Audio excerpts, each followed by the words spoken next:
एक बार भगवान बुद्ध जेतवन विहार में रह रहे थे। भिक्षु चक्षुपाल भगवान से मिलने के लिए आए थे। उनके आगमन के साथ उनकी दिनचर्या, व्यवहार और गुणों की चर्चा भी हुई। भिक्षु चक्षुपाल अंधे थे। एक दिन विहार के कुछ भिक्षुओं ने कुछ मरे हुए कीड़ों को चक्षुपाल की कुटी के बाहर पाया और उन्होंने चक्षुपाल की निंदा करनी शुरू कर दी कि उन्होंने इन जीवित। भगवान बुद्ध ने निंदा कर रहे उन भिक्षुओं को बुलाया और पूछा कि क्या तुमने भिक्षु को कीड़े मारते हुए देखा है? उन्होंने उत्तर दिया, नहीं। इस पर भगवान बुद्ध ने उन साधकों से कहा कि जैसे तुमने उन्हें कीड़ों को मारते हुए नहीं देखा, वैसे ही चक्षुपाल ने भी उन्हें मरते हुए नहीं देखा और उन्होंने कीड़ों को जानबूझकर नहीं मारा है, इसलिए उनकी भर्त।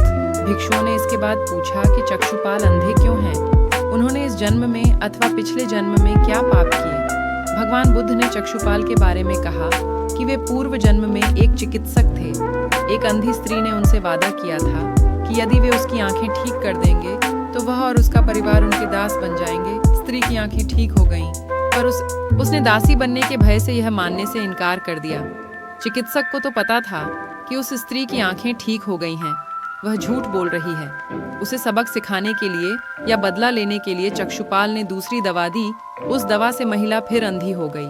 वह कितना ही रोई पीटी, लेकिन चक्षुपाल